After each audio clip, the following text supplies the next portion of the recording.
Un tema muy entretenido, estamos todos muy expectantes de lo que vamos a compartir hoy día.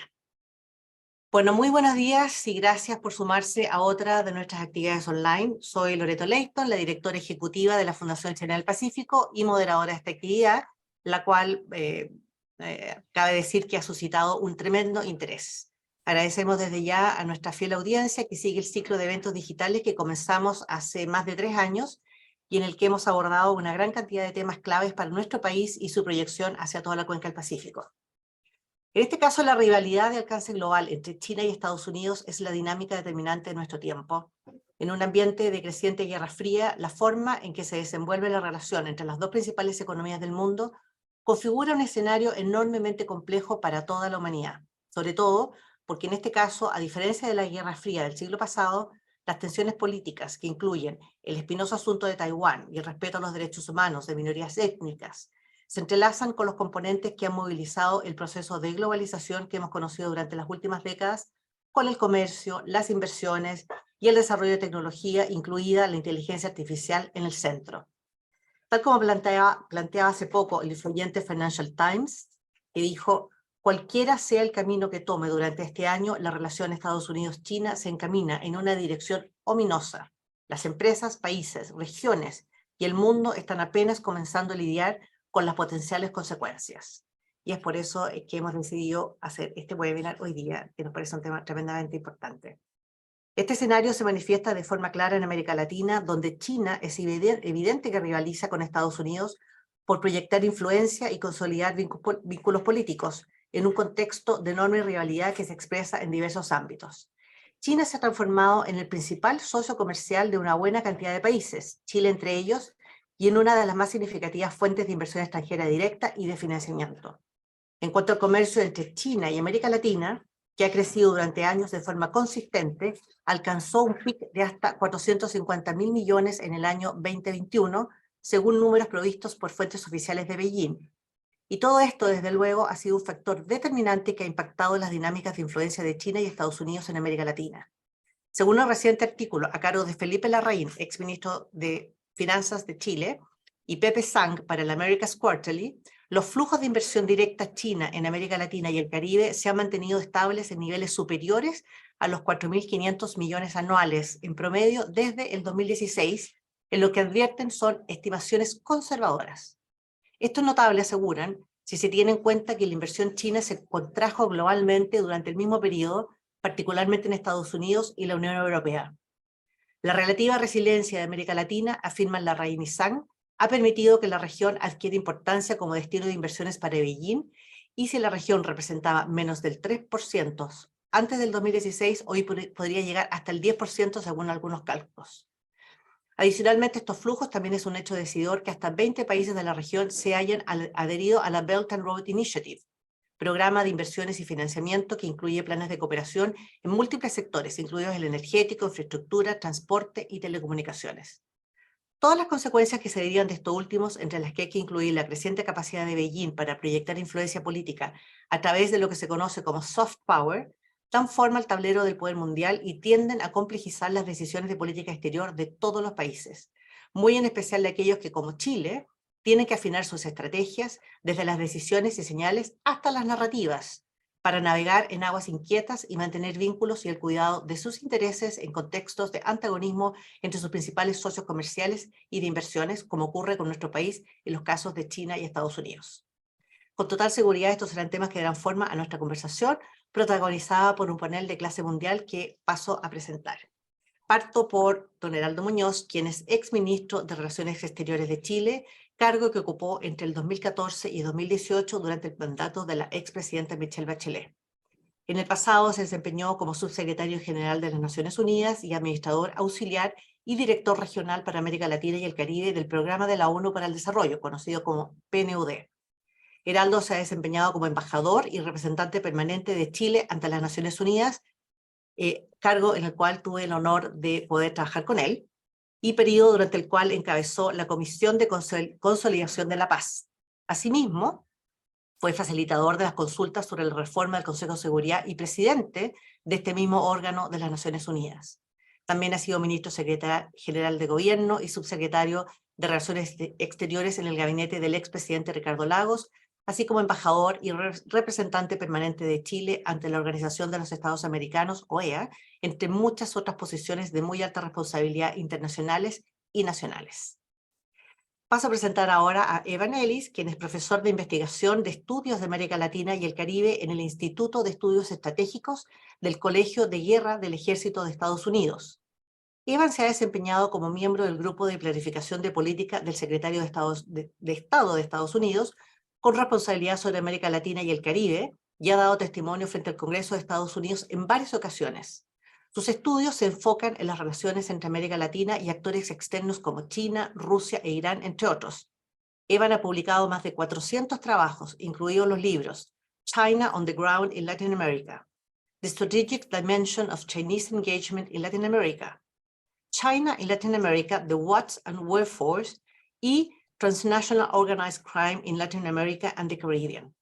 Su próximo libro, próximo a ser publicado, lleva por título China Engages Latin America, Distorting Development and Democracy. Bueno, ese es el extenso y prolífero currículum de Evan Ellis. Y finalmente, pero no por ello menos importantes, tenemos a Benedict Bull, quien es académica e investigadora en el Centro de Desarrollo y Medio Ambiente de la Universidad de Oslo y dirige la Red Noruega de Investigación sobre América Latina. Benedict es doctora en Ciencias Políticas y ha publicado sobre teoría del desarrollo, economía política, gobernanza e instituciones de América Latina. También preside el Instituto Nórdico de Estudios de América Latina, es conocido como NILAS. Sus intereses de investigación se centran en la relación entre política, economía y desarrollo, y cómo las condiciones internacionales afectan las posibilidades de establecer buenas instituciones que faciliten cambios sociales positivos. Actualmente, Benedict dirige un proyecto sobre la importancia de China para la cooperación internacional, la democracia y el medio ambiente en América Latina. Bueno, habiendo presentado a nuestros distinguidos panelistas, le voy a ceder la palabra al primero de ellos, quien va a ser el exministro de Relaciones Exteriores, Heraldo Muñoz. Y les recuerdo a nuestra nutrida audiencia que pueden escribir sus preguntas en el chat o en el espacio de preguntas y respuestas en cualquier momento durante la actividad, y después de las 3 presentaciones iniciaremos una sesión de diálogo y preguntas y respuestas. Don Heraldo tiene la palabra, por favor. Muchas gracias Loreto, y gracias a la Fundación por invitarnos a este conversatorio sobre un tema de tanta importancia estratégica como la competencia entre Estados Unidos y China y la relación con América Latina. Mis saludos también a mis colegas panelistas, a Evan Ellis y a Benedict Bull. Espero que tengamos un buen diálogo después de las presentaciones iniciales. Parto diciendo que la crisis estructural de nuestros tiempos es justamente el conflicto entre Estados Unidos y China. Hay crisis puntuales como lo que se está viendo con la invasión de Rusia a Ucrania y las tensiones que eso ha originado entre Estados Unidos, Europa y por otro lado Rusia, con una posición cautelosa de China. Pero esas son situaciones que, si bien nada será igual después de la invasión de Ucrania, lo más importante, el conflicto más profundo, y por eso digo estructural o estratégico, es la competencia entre Estados Unidos y China. Y eso se refleja, creo yo, en un hecho ampliamente reconocido en términos de la declinación de Estados Unidos como la potencia hegemónica. Y eso está en varios indicadores, pese a que Estados Unidos tiene una economía muy resiliente, y incluso acaba de salir un artículo en el Economist que da algunos datos de cómo Estados Unidos sigue siendo una potencia, una superpotencia indiscutida. Pero claramente hay una declinación si uno mira desde la Segunda Guerra Mundial hasta ahora, y lo que se está planteando es este conflicto tradicional entre una potencia de status quo, Estados Unidos, y la potencia ascendente, que es China. Claramente China hoy día es la el principal país manufacturero del mundo, es el principal país productor de vehículos, tiene 4 de los principales bancos del mundo, de modo que es muy claro esta tendencia de fondo, esta contradicción principal entre Estados Unidos y China, esta rivalidad, como digo, de carácter estructural que a mi juicio va a condicionar el escenario internacional de los próximos 20 años. Y esta hegemonía o esta disputa por la hegemonía global entre la potencia status quo, Estados Unidos, versus la potencia ascendente, deriva en un peligro principal, que es la denominada trampa de Tucídides. La metáfora alusiva al historiador griego refería a los peligros de una situación donde una potencia ascendente desafía a la potencia status quo, como por ejemplo Atenas a Esparta o Alemania al Reino Unido en su momento. El problema es que, según un estudio de Graham Allison, el politólogo de Harvard, sobre 16 casos históricos semejantes, 12 de ellos terminaron en guerra. Afortunadamente algunos no. Por ejemplo, el desafío de Estados Unidos al Reino Unido fue de manera pacífica. Pero estamos entonces ante una situación extremadamente compleja. China en este momento creo que no tiene el poder de liderar a nivel mundial, a nivel global, pero a través de, como decía Loreto, mencionó, de la iniciativa de la Franja y la Ruta y los bancos de desarrollo e infraestructura.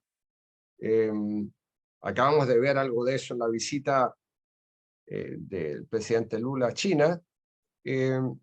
Impulsa alianzas que combinan economía y seguridad.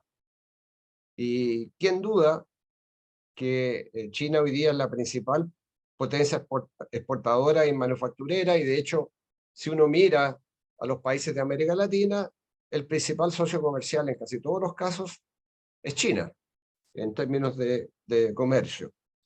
Entonces, la presencia de China es cada vez mayor en la economía mundial y en los vínculos con América Latina. Eso ha estado cambiando y incrementándose de manera sustancial. Además, un cambio que creo que es importante es que China ahora está ejerciendo un papel diplomático que antes evitaba. El acuerdo para el restablecimiento de relaciones diplomáticas entre Arabia Saudita e Irán, firmado en Beijing, es una gran victoria diplomática para China y bastante incómoda para Estados Unidos, y más aún para Israel, diría yo. Y asegura que seguramente China va a seguir en este camino de una diplomacia crecientemente expansiva, crecientemente activa. Recordemos que Beijing también ha hecho una propuesta de paz para solucionar la guerra en Ucrania, que en un comienzo no fue muy visualizada por Rusia, pero que ahora ha tenido alguna mayor visibilidad. Entonces, tenemos un actor crecientemente activo, no solo en materias económicas, sino que también ahora en materias diplomáticas. Y hay otras iniciativas de China que son muy interesantes en el mismo sentido diplomático. Y Estados Unidos, bueno, desde siempre ha orientado su vínculo con Beijing basado en el reconocimiento de una sola China, al menos en teoría, pero otro componente es la política norteamericana hacia China, la denominada ambigüedad estratégica, que implica que Estados Unidos reconoce que hay una sola China, pero deja abierta la posibilidad de eventualmente defender a Taiwán si es que Beijing utilizara la fuerza para materializar una sola China. Y Biden, en un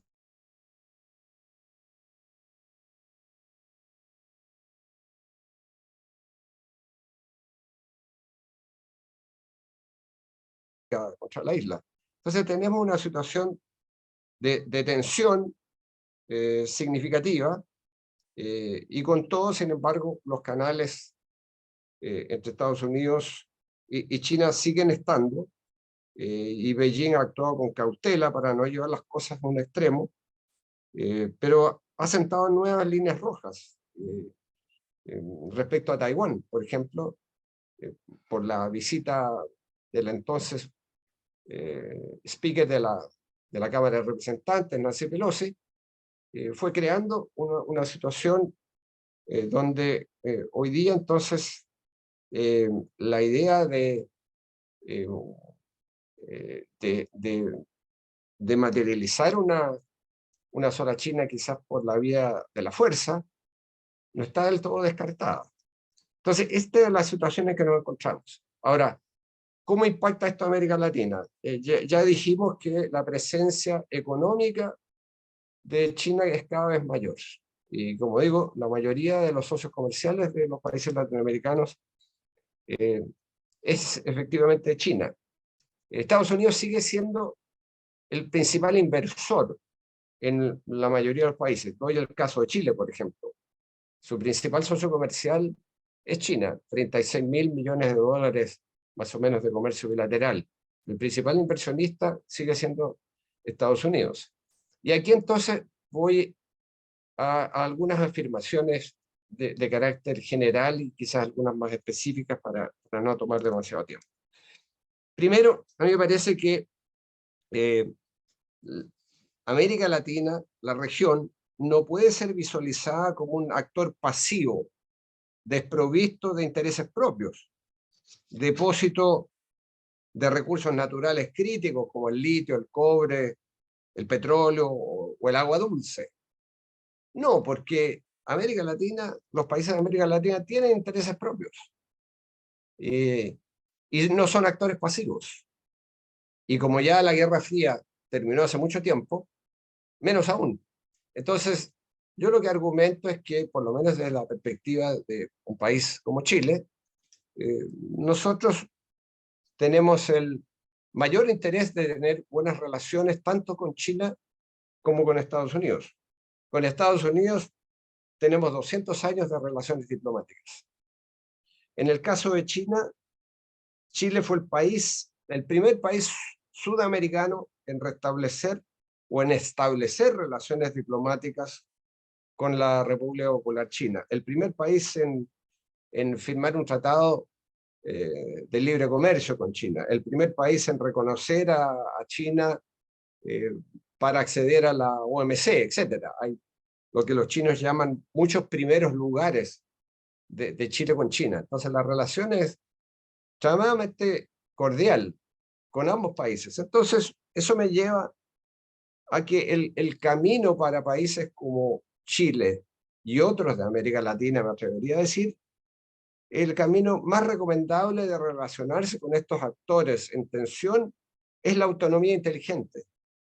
No se trata de asumir una neutralidad frente a estas tensiones, porque en ciertos casos Chile puede estar de acuerdo con Estados Unidos en la promoción de la democracia y valores como los derechos humanos frente al autoritarismo, por ejemplo.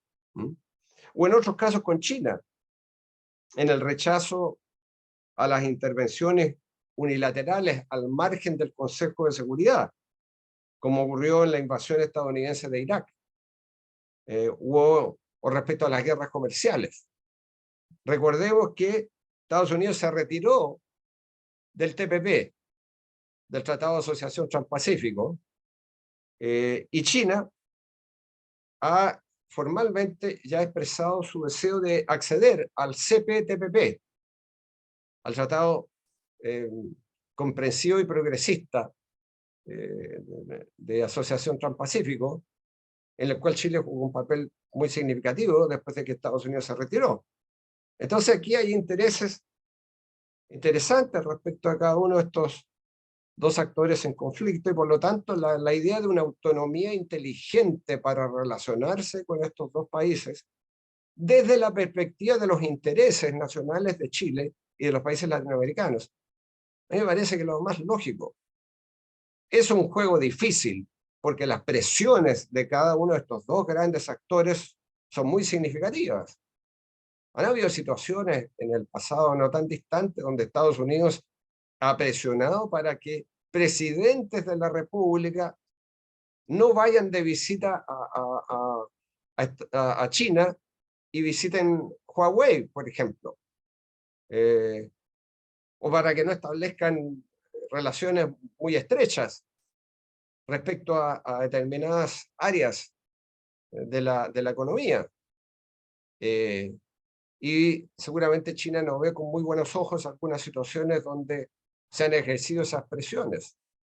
Entonces, aquí lo que corresponde es un juego de autonomía inteligente. Los dos grandes actores, Estados Unidos y China, harán su juego. Pero los países de América Latina también tienen todo el derecho a hacer su propio juego en función de sus valores, de sus intereses nacionales. Y en ese sentido, creo que se están desplegando algunos de los actores. Mencioné el caso, una de las manifestaciones que ha hecho el presidente Lula en política exterior respecto a Ucrania, pero aquí, bueno, hay también una situación de un perfil que siempre Brasil ha tenido de jugar algún papel en la arena global más allá de América Latina. Entonces, creo que ese es el cuadro inicial que yo plantearía, lo que corresponde frente a esta situación que va a marcar esta tensión, esta competencia, esta rivalidad hegemónica entre Estados Unidos y China por los próximos 20, 30 años seguramente. Desde la perspectiva de América Latina, a mi juicio, es una autonomía inteligente. Muchas gracias, Loreto. Gracias a usted, ministro. Muy interesante lo que ha planteado. Después vamos a volver sobre este concepto de autonomía inteligente. Un gran desafío, como lo plantea usted, porque lamentablemente aún no existe un frente común en Latinoamérica. Existió en algún minuto la posibilidad de una alianza del Pacífico, un Mercosur, etcétera, pero no hay una posición común de los países para poder enfrentar de mejor manera, de manera unida, poder pararse, no enfrentar, poder pararse frente a estos dos grandes y poder resistir la presión en determinados momentos, como usted ha mencionado, porque efectivamente la presión es grande y a veces es difícil poder mantener esta independencia. Pero vamos a volver sobre eso más adelante. Queremos escuchar a Evan Ellis ahora, a ver cuáles son sus puntos de vista respecto a la posición de Estados Unidos y cómo lo ves de manera global. Muchas gracias, Evan. Muchas gracias por la oportunidad de participar en este evento por la mañana. Gracias Fundación Chileno Pacífico y también mis saludos también a mis compañeros ministro Muñoz y profesor Bull. Es un honor para mí participar. Me han pedido preparar y compartir una presentación, pero quiero empezar con algunos comentarios. Uno que es realmente, yo creo que desde el gringo en Washington, quiero decir que muchas cosas que dijo ministro Muñoz son compartidos, perspectivos en la región y realmente yo no estoy de desacuerdo con mucho que dijo en cuanto a la importancia de Chile y otros países pensar muy bien en cuáles son sus intereses. Quiero aclarar dos cosas, yo creo que son muy malentendidos en mucho de la región.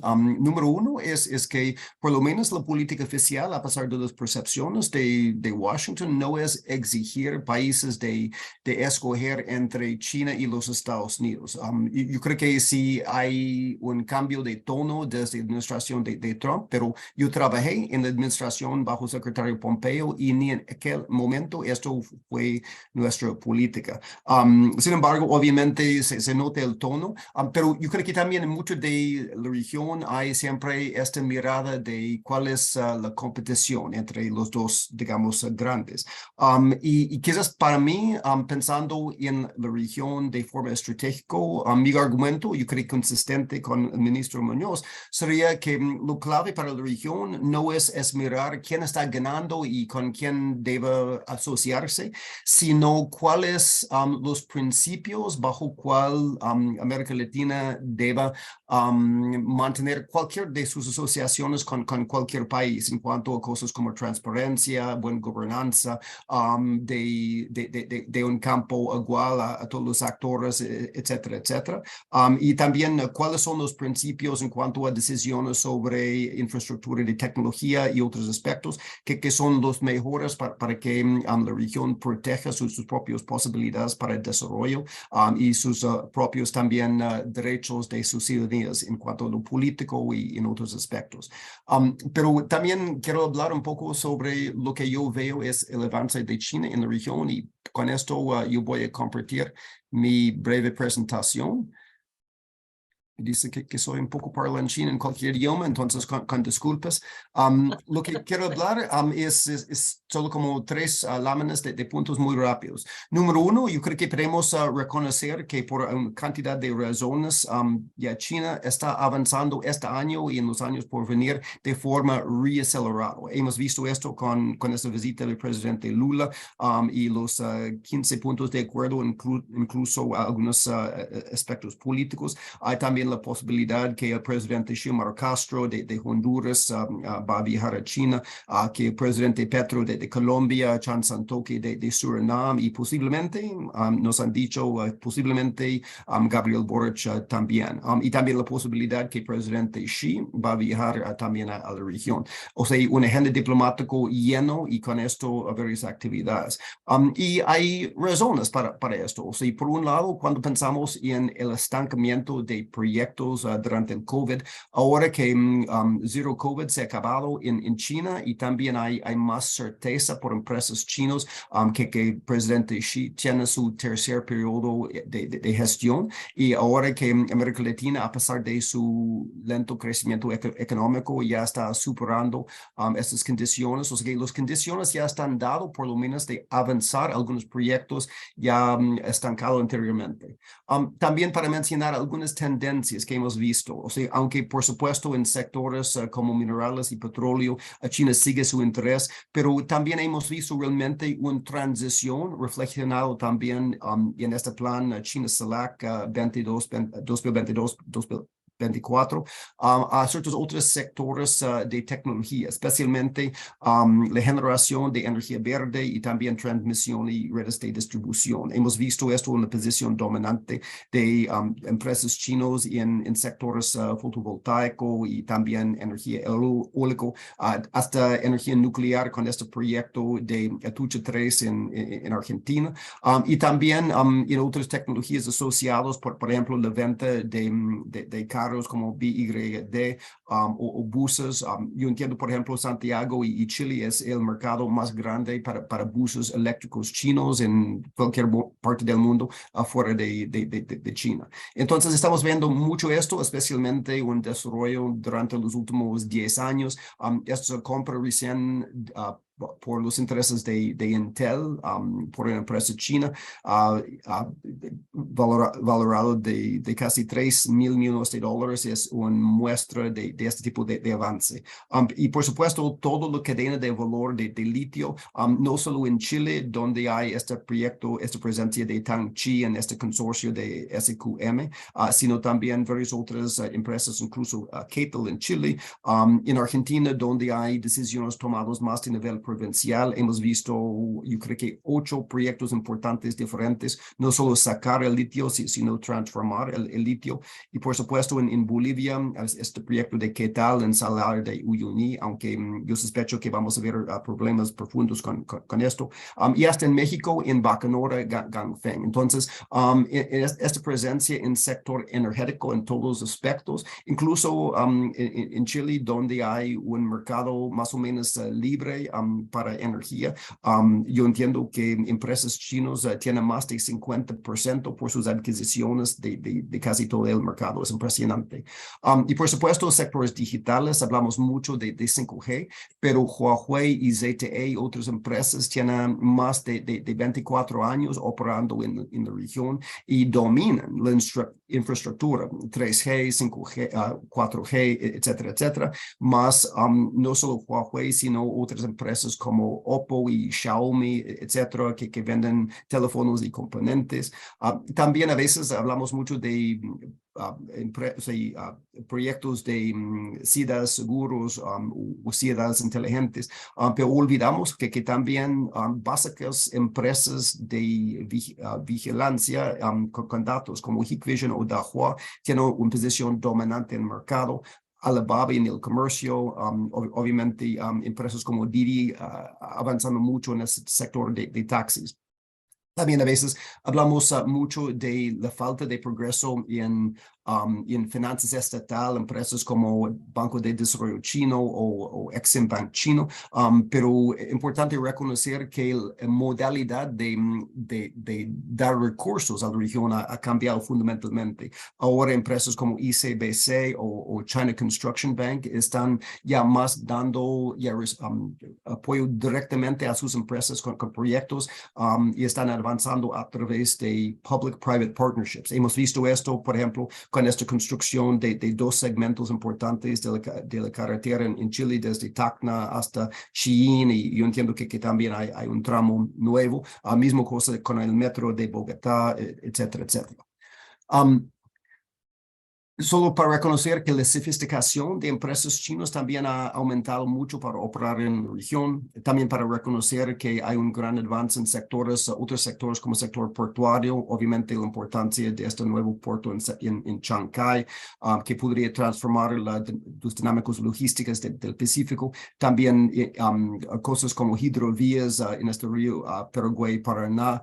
El beneficio de China en nearshoring, o sea, nearshoring no solo es un fenómeno en países como México, América Central, que va a bajar la influencia de China, sino empresas chinas mismas están buscando invertir allá para mantener acceso al mercado estadounidense. También hay que destacar la importancia del uso de tratos de libre comercio. O sea, lo acaba de firmar con Ecuador, lo en camino con Uruguay, los posibles nuevos tratos de libre comercio con El Salvador, con Honduras, ahora con esa delegación secreta de Nicaragua, China. O sea, reconociendo que esto es un instrumento por China de abrir mercados y progresar. También cuestión interesante del avance de Franja y Ruta. Se nota que, aunque esto es el año del cumbre de Franja y Ruta reconociendo su progreso, incluso Lula de Brasil ni reconoció a Franja y Ruta, ni se conjuntó. Yo creo que no es muerto, pero ya estamos viendo más este iniciativa de desarrollo global más que solo Franja y Ruta. También reconocer la instrumentalidad, el uso de instrumentos multilaterales como CELAC, pero no solo CELAC, y los foros, el foro de defensa, el foro espacial, el foro de tanques de pensamiento, como instrumento de aumentar conexiones humanas y adelantar su agenda. Por supuesto, también hay, como ha dicho el ministro Muñoz, importancia de cambios diplomáticos. Esto de Honduras va a ser muy interesante que reciba Honduras para su cambio. La posibilidad después de las elecciones en Paraguay, especialmente si Efraín Alegre gana estas elecciones, pero también hay posibilidad con esta ala de Horacio Cartes de los Colorados, que un presidente Santiago Peña eventualmente también podría reconocer China, futuro de Haití, etcétera, reconociendo que todo esto tiene un impacto en Asia, más un impacto en la región con el avance de todos los relaciones económicas, pero también políticos que vienen con esto. con China avance también tiene dilemas, como hemos visto. Con ciertos países más populistas hay el problema en sectores como, por ejemplo, Bacanora con litio en México. China tiene que enfrentar los dilemas de nacionalización. Yo creo que el acceso chino a cobre en Chile ha sido complicado, por ejemplo, con los nuevos políticos del presidente Boric. En Chile, un país bien gobernado. También hemos visto que en ciertos países esta inseguridad y polarización, por ejemplo, en Colombia, esta empresa en la mina de oro operada por Zijin ha tenido una gran cantidad de dificultades, igual como China Minmetals en Perú, con los problemas políticos en Perú. Y a veces también no es que solo las empresas chinas son corruptos únicamente, pero a veces en un entorno de debilitamiento de país hay un desafío que de China de evitar ser salpicado por problemas de corrupción. Y para terminar, solo mencionar que también hay dimensión de seguridad que ya levanta algunas atenciones en la región. También hay una dimensión de flujos ilícitos. Por ejemplo, este polémico que sí o no China está involucrado en envíos de fentanilo a México, lo que negó. O, por ejemplo, el rol cada vez más importante, especialmente en México, de grupos ilícitos chinos en el lavado de dinero a través de oro y también lavado de efectivo en el sistema bancario en China, y obviamente su rol en tráfico humano, lo que estamos viendo en esta brecha de Ariane y otros lugares. Y para terminar, yo creo que realmente mucho del desafío de América Latina con China es el mismo desafío que siempre han enfrentado, lo que es y en ciertos países donde no hay buena gobernanza, la tentación siempre es líderes pensando en corto plazo, encontrando un socio ya dispuesto a trabajar con ellos quizás en forma no tan apto, y en el fin el ganar es ganar para los líderes y sus socios y una ganancia para las empresas chinos, pero no necesariamente un proyecto bien estructurado para dar valor de largo plazo para el país. Entonces, yo creo que la orientación de la política de Washington y para mí un buen principio no es quién va a dar como más a América Latina, los Estados Unidos o China, sino el concepto de hasta que América Latina pueda ya abogar por sí mismo en cuanto a transparencia, buenos datos, un discurso público franco y también ya realizando negocios a través de un marco de Estado de Derecho y buena gobernanza para asegurar que quien beneficie en el fin, si es plata gringo o plato chino o plato europeo, como sea, es América Latina, la región, y no con quien trabaja con la región. Con esto termino mis comentarios. Muchísimas gracias por ese tiempo. Muchas gracias a ti, Evan. Muy interesante, muchísima información, muy entretenido de conocer en mucho más detalle todos los programas y proyectos que tiene China en la región, de los cuales nosotros no conocemos todos, así que nos pareció overwhelming, en cierta manera, mucha cosa que está pasando. Y después vamos a hablar un poco más contigo, Evan, sobre lo que está pasando también entre China y Estados Unidos, ¿no? Porque te enfocaste más en que fue súper interesante para todos, pero quisiéramos saber cuál es la perspectiva desde Estados Unidos de lo que está pasando con China y cómo ven el futuro de esta relación en el corto plazo. No sé si se puede hablar de muchos años más, pero vamos a volver sobre eso.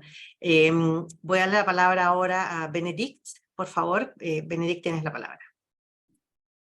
Muchísimas gracias. Antes de todo, me gustaría agradecer a la Fundación Chilena del Pacífico, que conocí hace un mes más o menos, cuando estuve en Chile buscando información. Ahora estoy dando un poco de vuelta. También es un placer y un honor estar con ustedes. Y voy a ofrecer algunos comentarios que creo que pueden ser complementarios. Me pidieron comentar un poco desde la perspectiva europea. Yo obviamente no puedo hablar por Europa por sí. Yo soy noruega, que ni siquiera forma miembro de la Unión Europea. pero creo que estamos mirando algunos desafíos en el mundo actual y hay muchos que compartimos con América Latina, de hecho. Y el punto de partido, según mi punto de vista, es que esta rivalidad entre los Estados Unidos y China está moviendo al mundo hacia uno donde los motivos de seguridad nacional dominan más que la economía y donde están cada vez más entrelazados. Eso está debilitando un orden global liberal basado en reglas. Este multilateralismo que hemos conocido desde la Segunda Guerra Mundial y que también ha sido una premisa para el éxito de Chile en su modelo de desarrollo los últimos 30 años. Entonces, yo creo que para todos los países pequeños, abiertos y democráticos, donde mi país, Noruega, seguramente es uno, estamos enfrentando el desafío de cómo garantizar nuestro propio desarrollo en medio de algo que está pareciendo cada vez más una guerra geopolítica y tecnológica sin elegir bandos. Entonces voy a terminar a comentar un poco lo que usted llamó la autonomía inteligente. Hay varios conceptos ahora que circulan para tratar de buscar alguna manera de relacionarse con estas dos partes. Y Chile yo creo que tiene unos desafíos particulares, justamente porque su estrategia de desarrollo ha sido basado en acuerdos de libre comercio, en un mundo de comercio, un mundo de intercambio global basado en reglas claras y acuerdos. También porque hay una disonancia fuerte entre su dependencia económica de China, con casi 40% del comercio con China, y su dependencia militar más hacia los Estados Unidos. Y también yo creo que es un desafío su historia reciente con el levantamiento social, el estallido social y la demanda de un modelo de desarrollo que incorpore la protección ambiental, la redistribución social y también la diversidad. Y eso es un desafío en el medio de este contexto global. ¿Y cómo veo yo la rivalidad en estos momentos? Creo que se puede caracterizar por dos grandes hechos. Uno que en realidad Evan Ellis explicó muy bien, y es la consolidación de China en América Latina. Yo creo que China ha llegado a tener un poder estructural en América Latina. Hemos visto el tema de comercio, el tema de inversiones que están cada vez más en diferentes sectores. No voy a volver a todos esos datos que Evan Ellis presentó en una forma súper eficiente. También vemos un cambio en su patrón de ser creditor, no estos grandes préstamos a Venezuela, a Ecuador, a Brasil, como veíamos hace bueno, ya más que una década, pero préstamos más al sector privado, más pequeños, y que está abriendo paso cada vez para cada vez más empresas chinas en diferentes sectores. Pero yo creo que yo he andado viajando en América Latina, entrevistando muchos empresarios, académicos, varias otras personas, y yo creo que ahora estamos llegando a algo que se puede llamar quizás un consenso bipardista. Se hablaba mucho del consenso bipardista de los Estados Unidos, de enfrentar a China en una manera mucho más fuerte que hace una década, pero también en América Latina estoy observando un consenso desde la vieja izquierda hasta la derecha la derecha extrema, pero quizás sobre todo entre grupos de la izquierda y el empresariado sobre los beneficios en estar muy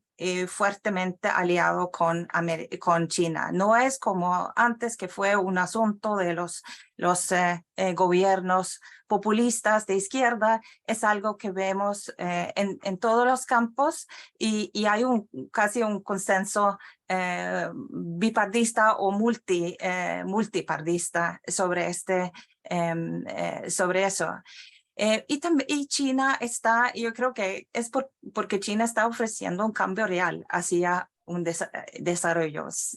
Lo noto en Centroamérica, lo noto bueno, Venezuela es un caso muy particular, pero también en Chile. Hay ciertos riesgos, claramente, y yo creo que el tema de la democracia no podemos destacar. No estoy de acuerdo que un argumento que a veces se escucha, que China tiene un impacto directo en apoyar al gobierno populistas, pero yo creo que de igual manera la idea de la no intervención china es un mito. Yo creo que el compromiso chino tiene un impacto en la democracia y la política interna, particularmente debido a dos aspectos.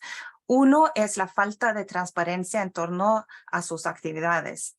Y no puede haber una verdadera participación democrática y un debate democrático sin transparencia. Es algo que obviamente nosotros como investigadores lo estamos enfrentando todo el tiempo, porque puedo pedir una entrevista a una empresa de los Estados Unidos o de Europa, y bueno, es complicado, pero al final me lo van a dar. Con los chinos no, hay muy poca transparencia.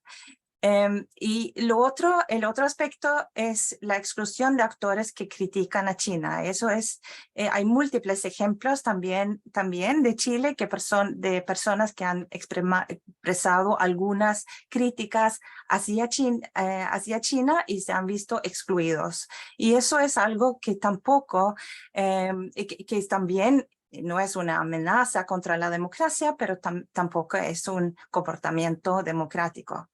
Eso es un lado. El otro lado de la moneda, como lo estoy mirando yo, es lo que se puede llamar el proteccionismo reactivo de los Estados Unidos.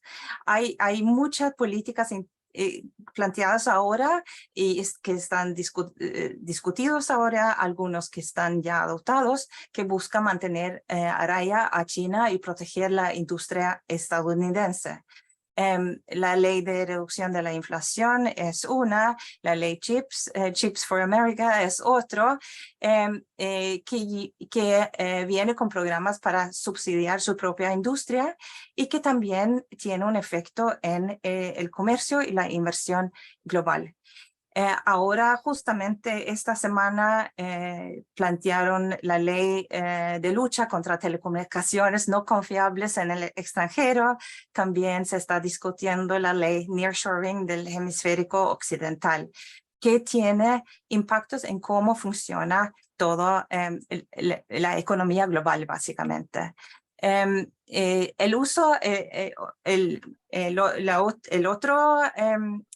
La otra política de los Estados Unidos que veo con un gran impacto en América Latina es el uso extensivo de sanciones como medio para obtener algún objetivo político que puede ser muy justificado, pero yo creo que el efecto de todas estas sanciones es contribuir a una fragmentación de la política hacia América Latina, y un sentido en muchos países de que los Estados Unidos viene con amenazas y no con oportunidades. Y veamos, aunque sí es una política oficial de los Estados Unidos de no pedir a los países en América Latina o de otras regiones elegir elegir con quién está en la rivalidad. Vemos muchos casos donde, de hecho, los Estados Unidos ha obligado a los aliados a elegir. En Chile hay varios casos, lo de Huawei, como usted mencionó, pero también el tema del cable submarino, el tema de la producción de los pasaportes, y tenemos casos iguales en otros países, donde los Estados Unidos ha exigido a países a terminar contratos con empresas chinas. Además, veo políticas, veo un comando del sur que está cada vez más enfocado en la introducción en China, en América Latina. Hay un enfoque muy particular en 3 aspectos, según lo que yo puedo entender: la tecnología, o claramente el tema del litio, y también el tema de puertos. Y yo tengo que decir que como y cada vez el argumento de los Estados Unidos es una posible doble función de la infraestructura que controla China en América Latina en el caso de una confrontación entre los Estados Unidos y China. Yo creo que hay problemas con esta postura. Uno es que, visto desde Europa, el discurso del Comando Sur de los Estados Unidos ahora suena bastante neocolonial. Puede ser porque por la estructura interna de los Estados Unidos en el Comando Sur, la general que dirige actualmente el Comando Sur tiene que, digamos, poner énfasis en los riesgos en su región para obtener recursos del Congreso. Pero de igual manera, escuchando hablar de la pérdida del control de América Latina, como si América Latina fuera suyo y no países independientes y soberanos, es algo que, bueno, puedo decir que es sorprendente.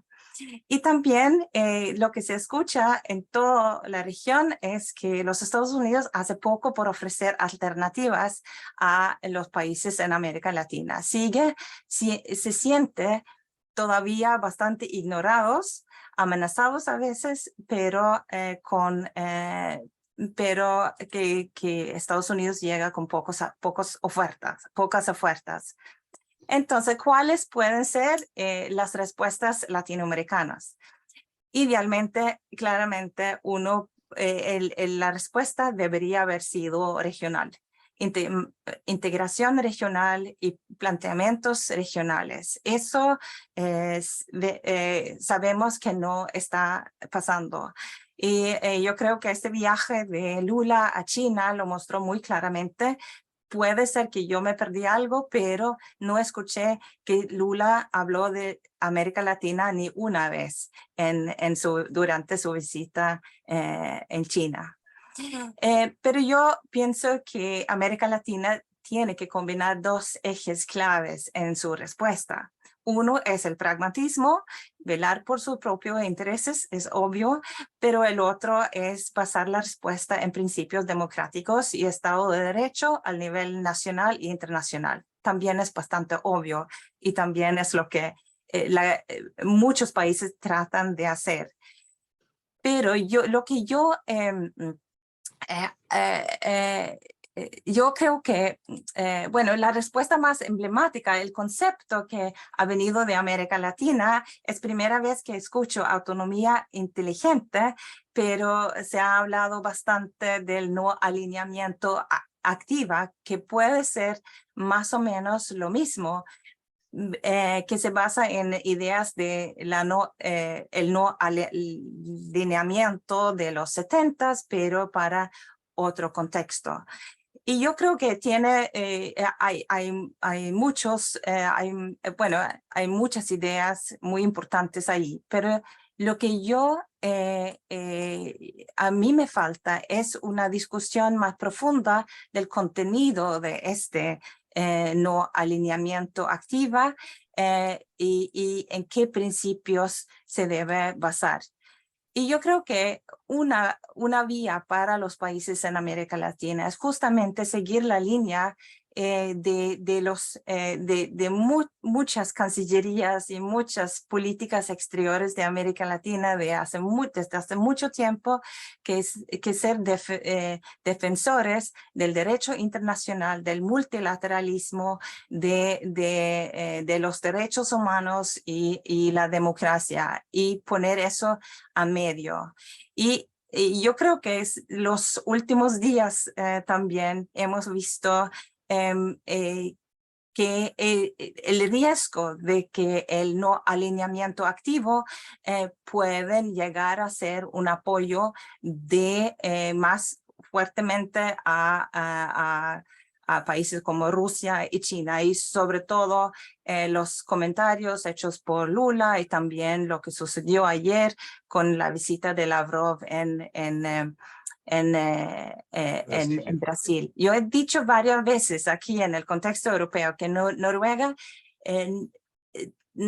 que Europa tiene que mirar mucho más allá de Europa ahora que nuestro continente está en guerra. Es un riesgo, como algunos me comentó en Chile, que Europa se ha ucranizado, que estamos mirando solamente a lo que sucede en nuestra región. Eso es un desafío para nosotros, a fomentar las alianzas con actores y países democráticos como Chile, a fortalecer estos principios en un mundo donde está la democracia, el respeto para la soberanía de los países y derecho internacional está bajo amenaza en todo el mundo.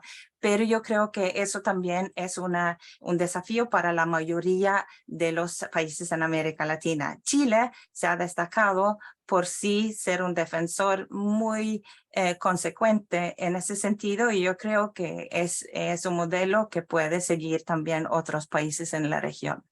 Muchas gracias.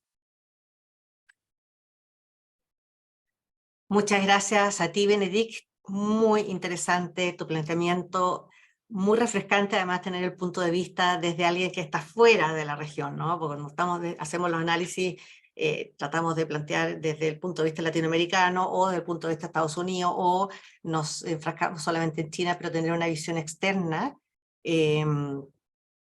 sobre cómo ve la situación y el nuevo orden que se está dando y la posición de Latinoamérica. El tema de los planteamientos regionales, que mencionaste, la falta de un planteamiento regional o de cómo se podría elaborar un planteamiento regional, el viaje de Lula a China, efectivamente, donde se ve una intención de Lula de tratar de posicionarse de nuevo, como lo hizo en algún momento, como un líder importante en la región. En fin, muchas cosas que están pasando en este minuto, y la relación que planteaste además entre el concepto planteado por el ministro entre autonomía inteligente y no alineamiento activo. No sé, ministro, me imagino que algún comentario tendrá sobre alguno de los puntos planteados por Benedict. Partimos por ahí, si quiere. De acuerdo. Bueno, mira, yo creo que hay varios puntos interesantes de los planteamientos de mis panelistas. Partamos con lo que acabas de decir. ¿Por qué yo he manifestado que un concepto más apropiado para enfrentar esta rivalidad entre Estados Unidos y China es la autonomía inteligente? Porque el no alineamiento activo, de alguna manera, lo que sugiere es una suerte de equilibrio basado en los intereses, por cierto, de América Latina, que comparto. Pero me parece que la autonomía inteligente tiene el mérito de poder decir de que América Latina o Chile pueda estar con Estados Unidos en algunos temas. Por ejemplo, en la promoción de la democracia y los derechos humanos frente al autoritarismo. Pero en otros puede estar con China frente al uso unilateral de la fuerza, al margen del Consejo de Seguridad o a las guerras comerciales.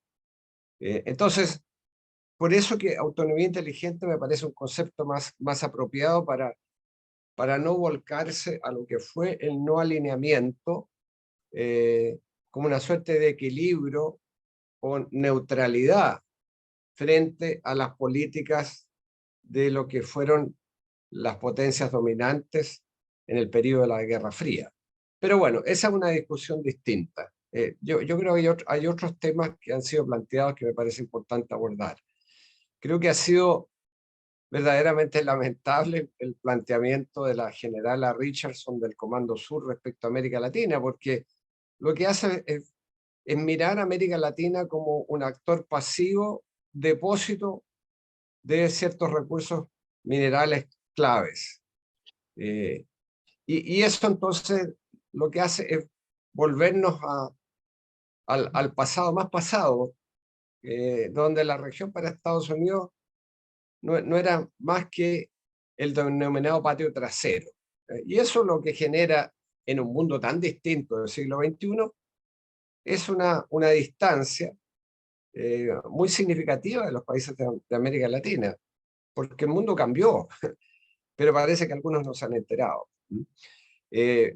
Otra cosa que me parece significativo es verdad, y yo lo he manifestado, que el comportamiento democrático es muy importante y que en eso tenemos mucho más sintonía con Estados Unidos. Pero ojo, bajo Trump, la situación no era muy significativa respecto a una democracia boyante en Estados Unidos. Recordemos que está pendiente todavía el juicio sobre el ataque al Capitolio, estimulado por Trump. Algo absolutamente inédito en la historia de Estados Unidos, y ahora Trump está diciendo capaz que vuelva a ser candidato presidencial y pueda ser presidente de Estados Unidos. Ha hablado de terminar con la Constitución de Estados Unidos si fuera necesario. Entonces, ojo, que allí tenemos que tener una visión más matizada. Lo otro, la pregunta que uno se hace es, ¿cuál es la política de Estados Unidos para América Latina? ¿Existe? Yo no la conozco. Creo que existe una suerte de actitud de Estados Unidos respecto a México y a Centroamérica. Pero política hacia América Latina, francamente no, yo creo que no existe. Hay una actitud más positiva de la administración de Joe Biden respecto a lo que fue Trump. Sin lugar a duda, un cambio muy significativo. Por algo se hizo la Cumbre de las Américas en Los Ángeles, había una actitud de mayor diálogo y simpatía, diría yo. Pero se queda en eso. ¿Por qué? Porque, ¿qué ha sucedido? Y fue la administración anterior, por cierto. Cuando estalla la pandemia, Estados Unidos tenía una gran oportunidad para haber dicho, yo llego a América Latina, y en general a los países en desarrollo, con vacunas. Hago un gesto significativo que probablemente no habría costado tanto. La ausencia total de Estados Unidos. Y lo que sucede es que China pone a disposición sus vacunas. Y resulta que entonces Sinovac termina siendo la vacuna principal en Chile en un inicio. De hecho, yo tengo 2 vacunas de Sinovac. ¿Eh? Lo que no me permitía en un comienzo, cuando se levantan las restricciones de viaje a la pandemia, viajar a Europa, porque la vacuna Sinovac no era admitida, entonces no podía entrar. No podíamos entrar a Europa. Complicado. Y resulta que Sinovac hace una apuesta de futuro y está instalando una fábrica de vacunas en Chile. Y creo que lo está haciendo también en otros países de América Latina. Entonces, China parece tener una visión más estratégica que Estados Unidos no tiene. La visión de Estados Unidos es más de corto plazo. Y eso creo que tiene que ver con la orientación y las perspectivas de América Latina. Algo significativo que dijo la profesora Bull. Hay contradicciones, porque algunos países de América Latina dependen económicamente, más bien comercialmente, del mercado chino, pero militarmente de Estados Unidos. Pero no militarmente, yo diría más bien las fuerzas aéreas. Hagamos una distinción, porque algunas de las otras ramas de las Fuerzas Armadas tienen sus suministros son de otros países, pero las fuerzas aéreas tienden a ser de Estados Unidos. Así que esas son algunas de las observaciones iniciales que yo quería hacer y luego quizás volver a algunas otras cosas, quizás manifestando que el TPP es muy significativo. Porque ahí había una apuesta, me permiten, tengo un battery saver, así que quizás, Loreto, si tú le das la palabra a alguien para que no se me apague el computador. Sí. De hecho, muchas gracias, ministro. De hecho, vamos a aprovechar inmediatamente la palabra a Evan, que me imagino que tendrás muchos comentarios respecto a todo lo que se ha dicho en los últimos minutos sobre lo del Comando Sur, si hay una estrategia o una política de Estados Unidos hacia Latinoamérica, cuáles son si Estados Unidos le está cediendo espacios a China en Latinoamérica, en fin, bueno, Eva, por favor, me imagino que tienes mucho que decir. Sí, no, absolutamente. Y sí, yo creo que también este tipo de intercambio entre colegas, amigos, francos, directos, es algo que necesitamos mucho más. Y quizás entre la variedad de países de América Latina, yo creo que uno se puede destacar algunas cosas para mí bueno sobre, por ejemplo, Chile. Número uno, que en realizar negocios con China, generalmente hay un marco relativamente fuerte de leyes. Yo creo que esto ha servido Chile bien, aunque se puede hablar de ciertas cosas como lo de SQM que quizás podría cuestionar un poquito. Pero también en cuanto a principios, o sea, la manera en que, como dijo el ministro, la importancia de decir, de representar un valor. Por ejemplo, yo respeto mucho que el presidente Boric ya ha llamado los malos desempeños, si sea Nicolás Maduro o la invasión rusa de Ucrania. Y obviamente hay ciertos otros actores en la región que quizás en búsqueda de ganar puntos con China ya intenta poner una equivalencia moral entre el agresor en Ucrania y yo creo que este tipo de equivalencia moral no sirve bien nada en el fin pone en riesgo los mismos estados que busca decirlo, como también bien ha dicho el ministro. Pero lo que me preocupa también, y yo sé que eso quizás es una maniobra discursiva a veces en la región, en vez de enfrentar realmente la sustancia de lo que dice los Estados Unidos, dice, todo es política de gran poder. O sea,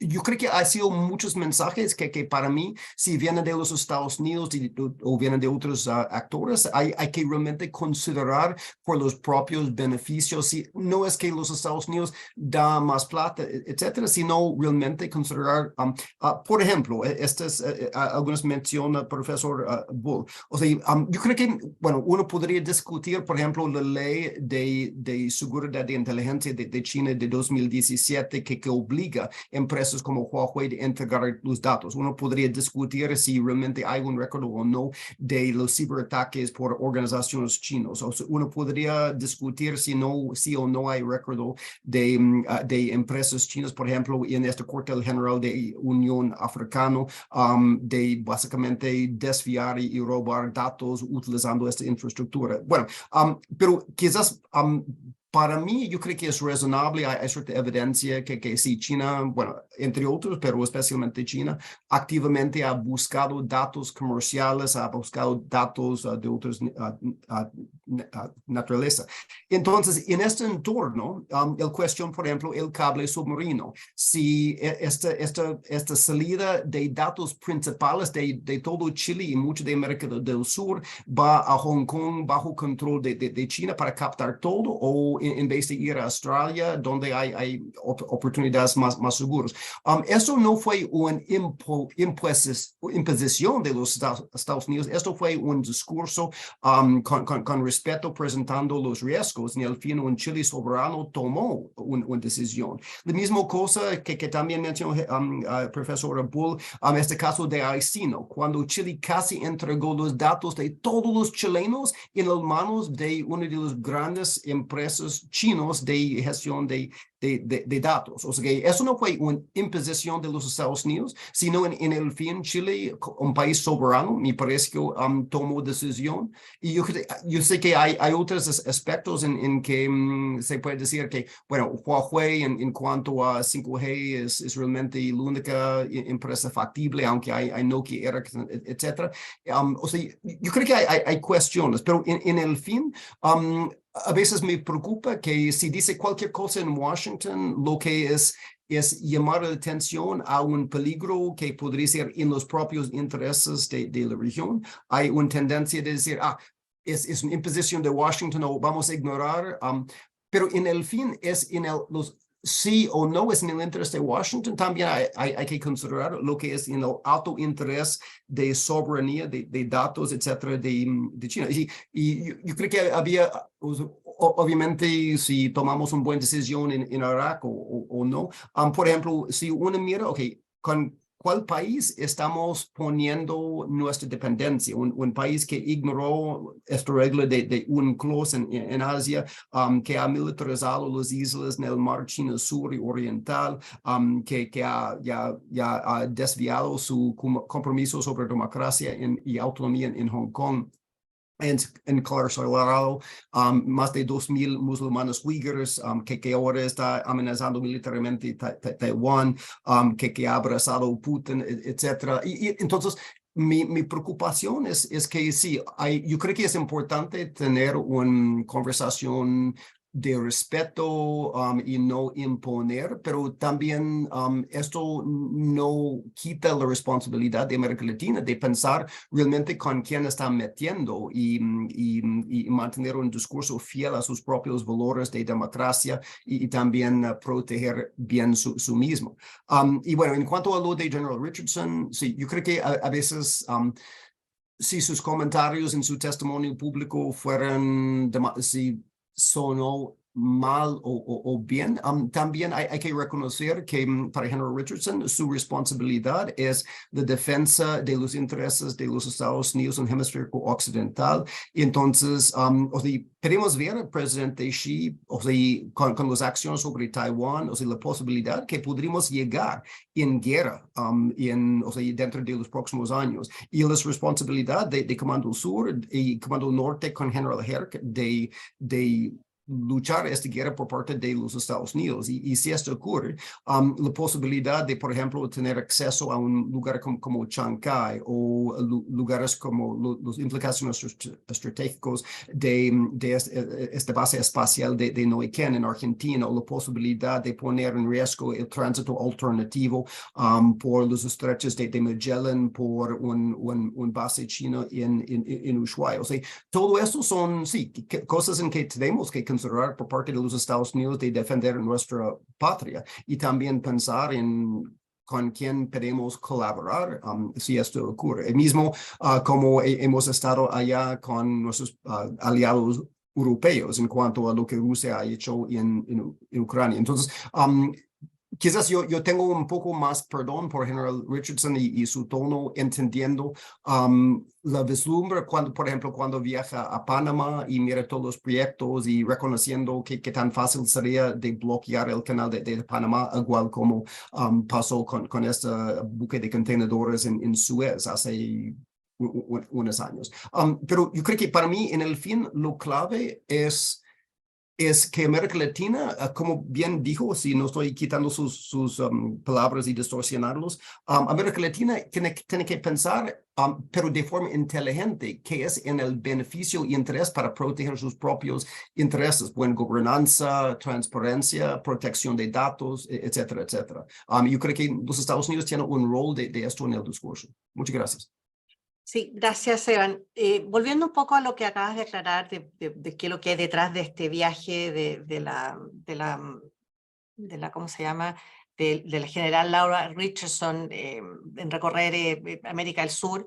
Estamos entendiendo un poco más que una cosa estratégica que tiene que ver un poco con Taiwán y las posibilidades de entrar en un conflicto eventualmente, etcétera.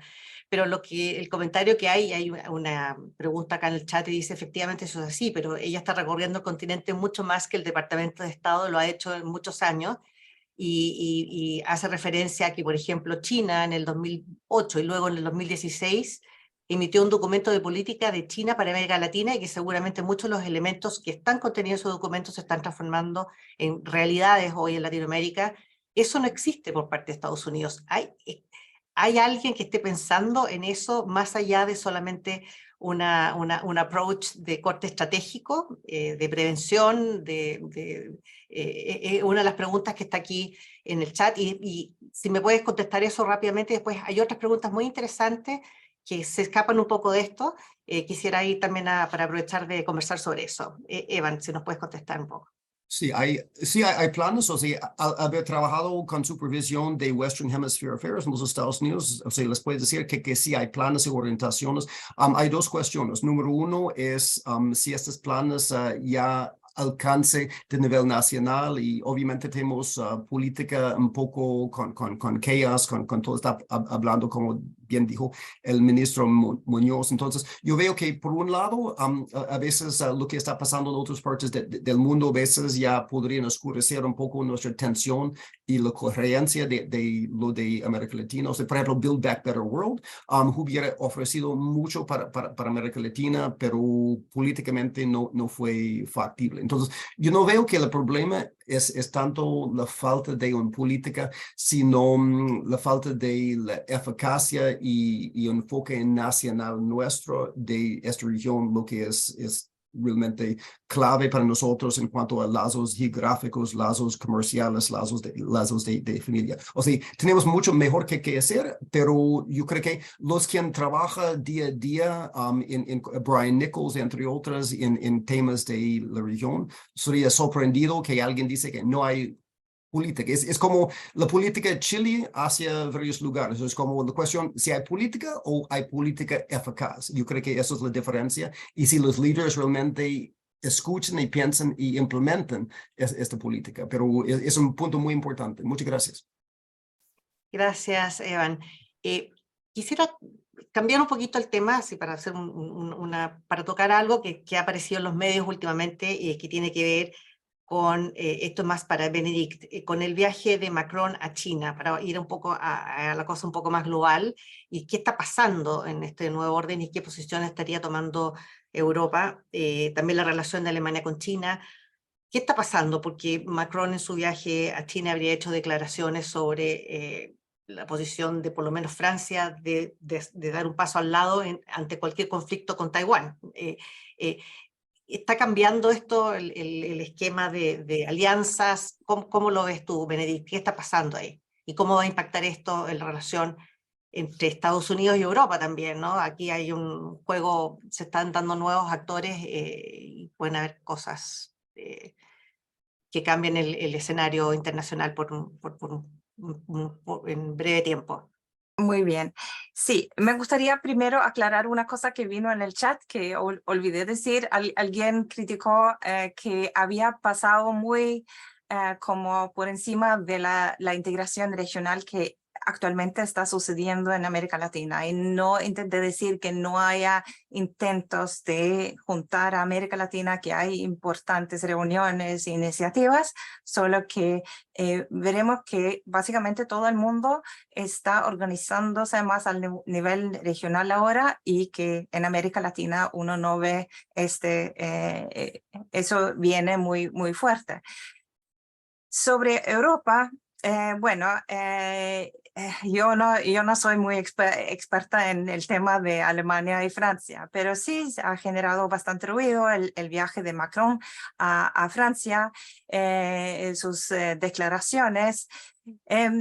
Yo creo que la gran tendencia ahora en Europa que viene desde hace el año pasado es una más fuerte integración en Europa y también y más fuerte consenso en términos de política exterior.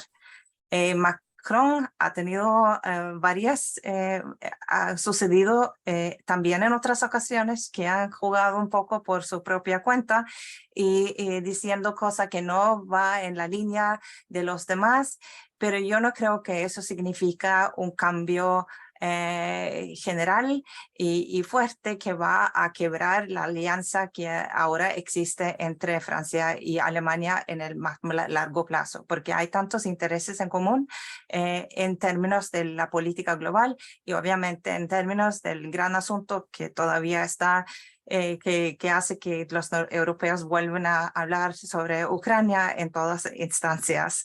Entonces, en la relación con los Estados Unidos, sí hay muchos casos, muchos asuntos que bueno, la mayoría de los asuntos une a los Estados Unidos y a Europa. Ahora hay algunos que dividen, claramente. Yo creo que Europa está en ese mismo dilema que América Latina, que tiene una dependencia muy fuerte a China, pero también su propio aliado estratégicos en términos de seguridad es obviamente los Estados Unidos y sigue siendo así. Y eso es algo que Europa al nivel de la Unión Europea está tratando de lidiar, también nuestros países como chiquititos afuera está tratando de lidiar con eso en alguna manera. En nuestro propio caso hemos tenido bastante, nos ha costado mucho por un premio Nobel que Noruega entregó a Liu Xiaobo, el disidente chino, hacía una década, que resultó en una en que las relaciones se congelaron por muchos años. Ahora son un poquito mejores. Y eso también habla del problema de relacionarse con China cuando no hay respeto para los derechos humanos y la democracia. Y me gustaría contestar un poco a lo que dijo Evan, y es un poco injusto criticar siempre a los Estados Unidos, básicamente porque sabemos mucho más de lo que está sucediendo en América Latina al nivel político, porque hay más transparencia. Podemos leer las posiciones de diferentes actores, no solamente lo que sale al final de las discusiones del Partido Comunista o lo que ya está ya es un hecho. Tenemos también conocimiento sobre las discusiones anteriores en el caso de los Estados Unidos. Y estoy muy de acuerdo de que el tema el intercambio de datos, el tema de seguridad tecnológico es algo que todo tiene que tomar muy en serio en sus relaciones con las grandes potencias. Sí, aprovecho ahí de hacer una pregunta que está en el chat de pregunta y respuesta. Dice, ¿cómo la carrera por la inteligencia artificial altera las circunstancias estratégicas de los actores, en particular al considerar la posición dominante de la taiwanesa TSMC y de la dependencia china en la cadena de producción, los insumos necesarios para los superconductores, pero donde al mismo tiempo ubica a China como la mayor productora de silicio del mundo?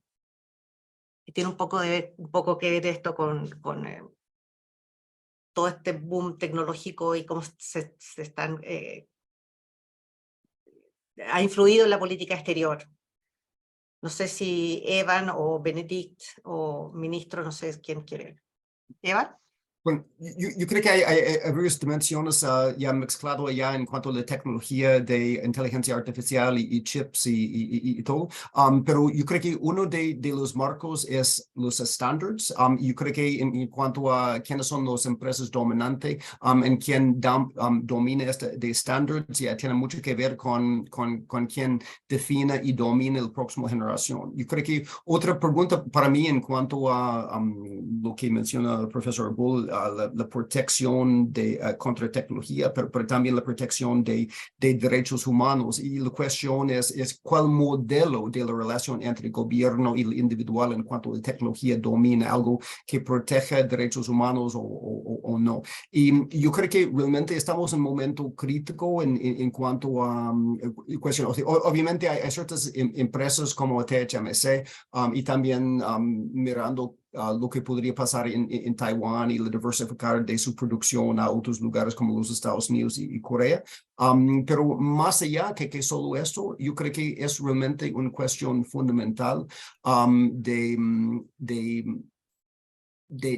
quién gana esta batalla. No es los Estados Unidos versus China, sino quién gana en cuanto a lo que permita el rol del gobierno versus el individual y las implicaciones para la democracia, si sea, porque esta tecnología, si sea de China, etcétera, se implementa en Europa, se implementa en los Estados Unidos, se implementa en todos los lugares y eso impactará profundamente la trayectoria de democracia en todo el mundo. Con eso, yeah. Muchas gracias, Evan. Ministro, quiero darle la palabra, pero hay una pregunta además que tiene que ver con la noción de Indo-Pacífico, que no lo hemos tocado acá y que tiene que ver con esta también, lo que está pasando a nivel global entre China, Estados Unidos y la India, que es un actor relevante, del cual no hemos hablado en esta oportunidad porque el tema es otro, pero tiene que ver un poco con lo que se ha abordado. Dice, Chile se debe acoplar a la noción de Indo-Pacífico o conservar su tradicional aproximación a través del concepto Asia-Pacífico. ¿Qué opina de que en el sector defensa se esté utilizando el sector Indo-Pacífico en contraste con Cancillería que utiliza Asia-Pacífico? Y, por supuesto, le invito, ministro, a comentar cualquiera de las cosas que se han dicho ahora en los últimos minutos. Bueno, respecto a lo último, Indo-Pacífico o Asia-Pacífico, creo que es una discusión algo bizantina, porque los intereses de Chile están en función de todos los actores más relevantes de la política mundial, como un actor relativamente pequeño, que es Chile, pero muy abierto al mundo. Por lo tanto, a Chile le interesa la India, como le interesa el sudeste asiático, como le interesa China, Japón, Corea del Sur, etc. Así que no creo que esa diferencia sea muy significativa. Un par de cosas respecto a la pregunta sobre la inteligencia artificial.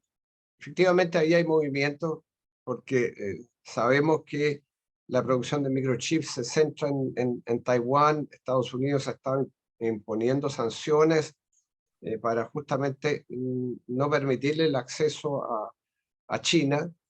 Pero el tema de la inteligencia artificial sobrepasa con mucho esta situación puntual, porque es un fenómeno francamente que significa ventajas enormes en muchos aspectos. Por ejemplo, en el ámbito de la telemedicina y tantos otros que la inteligencia artificial ofrece enormes perspectivas positivas. Pero está en la otra dimensión de lo que la profesora Zuboff de Harvard denomina un capitalismo de vigilancia. Entonces aquí yo creo que todos tenemos, respecto a la inteligencia artificial y las compañías las grandes compañías de Big Tech, de Big Data, tenemos un desafío de regulación mínimamente de las empresas que se dedican a la inteligencia artificial. Y bueno, me parece que ese es un desafío multilateral y que no es una situación China versus Estados Unidos solamente. Bueno, y después quería hacer un par de observaciones puntuales sobre algunas de las cosas que se han dicho para no dejarlas pasar. Por ejemplo, la situación de la licitación de los pasaportes, de los nuevos pasaportes en Chile. Yo parto diciendo que hubo un mal manejo por parte de Chile del tema.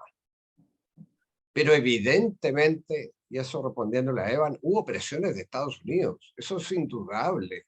Esa es la realidad. Y Chile se vio en el dilema de si seguir adelante con la licitación como estaba o reabrirla, porque el costo eventual era perder el visa waiver, porque Chile es el único país que tiene visa waiver para acceder a Estados Unidos, el único de América Latina. Entonces, bueno, se pusieron las cosas en un balance y se optó por cancelar la licitación original con varios argumentos, de que no se había entregado información suficiente para concretar o finalizar la licitación. Pero que hubo presiones de Estados Unidos, eso es indudable. Se llegó a decir, bueno, tendríamos que evaluar la situación de Chile en el visa waiver. Así que, bueno, las presiones existen. Lo que sí está claro, y concuerdo con la profesora Bull, que decía, y también con Evan, bueno, Estados Unidos es una sociedad abierta, y así es. Es una sociedad abierta y transparente y sabemos lo que ocurre. No es lo mismo que en el caso de China. Pese a que, como dije antes, ojo, en Estados Unidos hubo un intento de golpe de Estado. Y hay un autoritarismo que se empieza de alguna manera a perfilar en el horizonte, que es extremadamente preocupante. Pero sigue siendo una sociedad abierta, una sociedad transparente, y esa es una gran ventaja. Y por eso decía yo antes, al mencionar la autonomía inteligente, que en algunos temas vamos a estar más cercanos a Estados Unidos, en la promoción de la democracia, los derechos humanos, de ciertos valores. Y en otros vamos a estar más cerca de China, en el rechazo al unilateralismo, el uso de la fuerza unilateral. Creo que Jimmy Carter, en una respuesta a Trump reciente, decía, bueno, ¿en cuántas guerras ha estado China y cuántas guerras ha estado Estados Unidos en las últimas décadas? Un diálogo que aparentemente se reveló ahora, hace poco. Entonces, ojo, hay que mantener estas cosas en cierta perspectiva. Y lo que importa al final de cuentas son los intereses de América Latina. Es verdad, sin embargo, no existe un interés unificado de América Latina. No existe un grado de concertación en la región, porque lo que predomina hoy día es la diversidad. Incluso se hablaba en algún chat, en algún comentario del chat, bueno, ahora con la marea rosa podría haber. No, hay diferencias muy significativas entre los países, entre los gobiernos de izquierda, que están en las 5 principales economías de América Latina. Y el caso más concreto es la situación en Perú, donde la carta liderada por México, básicamente reconociendo todavía a Castillo, no fue firmada por el presidente de Chile. Entonces hay diferencias, y el presidente Lula, que en ese momento era presidente electo, tampoco estuvo de acuerdo. Entonces no hay una posición uniforme de todos los países de la región, ni siquiera entre los países de izquierda. Entonces, esa diversidad impide llegar a acuerdos. Yo espero que se pueda llegar a un grado de concertación o de integración, si se quiere usar la palabra, más pragmática, más realista, en función de objetivos concretos, de plazos para conseguir esos objetivos y de verificación. Es decir, y concentrado en temas específicos que interesan a la región, que son comunes, desde la migración, pasando por temas de integración económica, tantos que ameritan un grado de concertación hoy día latinoamericana que no existe, y por lo tanto que no existe una voz latinoamericana en el escenario global. Y eso es verdad. Entonces, básicamente cada uno por su lado. Brasil tomando una iniciativa, México diciendo cosas por su lado. Bueno, entonces, si eso va a ocurrir, la perspectiva de una posición unívoca se hace mucho más difícil. Y esa es la realidad. Muchas gracias, ministro. Antes de cerrar, quiero volver a una afirmación que usted acaba de hacer, ministro, que me llegaron algunos WhatsApp y hay aquí también en nuestra chat que están hablando sobre cómo creerle a China su defensa del no uso unilateral de la fuerza cuando ni siquiera ha condenado la guerra de agresión en Ucrania, y por otra parte pensar de que un ataque de China a Taiwán no es un uso unilateral de la fuerza también. Entonces, ¿cómo se puede confiar en que China es un aladid del multilateralismo si en otros planos actúan de manera completamente unilateral? No sé cómo se puede manejar esa dualidad. Bueno, yo creo que el uso unilateral de la fuerza es condenable en cualquier circunstancia. Respecto al tema de Taiwán, la mayoría de los países de América Latina, incluyendo Estados Unidos, reconocen la existencia de una sola China. Pero por otro lado, nadie quisiera ver otro conflicto global. A lo que yo me refería era que en el caso, por ejemplo, de Irak, coincidimos con China en el Consejo de Seguridad, respecto al uso unilateral de la fuerza por parte de Estados Unidos con una pequeña coalición. Y esa es parte de la realidad. Y lo que mencionaba era este diálogo que habría habido entre Jimmy Carter y Trump, donde básicamente le menciona, bueno, en cuántas guerras ha estado Estados Unidos en las últimas décadas y cuántas ha estado China. Aquí no hay países angelicales. No es que uno diga, mire, sabe, la política de China no usa las presiones o la fuerza, porque eso sería ingenuo, por decirlo menos. Pero a lo que creo que hay que tratar de poner en perspectiva es que existen ciertas normas respecto al uso de la fuerza, y la regulación del uso de la fuerza básicamente está en la Carta de Naciones Unidas y en el Consejo de Seguridad. Y si uno está al margen de eso, bueno, está al margen del derecho internacional. Y a eso entonces me refería. Pero eso no significa alineamiento con ninguna de las partes. Por eso que insisto en la autonomía inteligente, porque América Latina tiene el derecho de velar por sus intereses y sus propias perspectivas. Así es. Muchas gracias, ministro.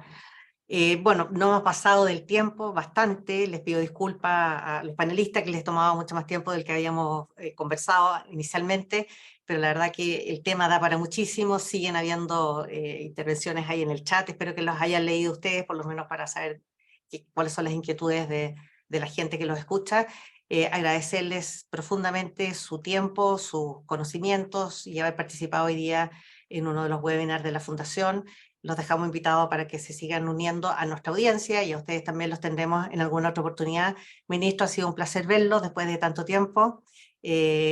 Benedict, un gusto haberte tenido. Muchas gracias por la generosidad, ha sido un gusto conocerte también.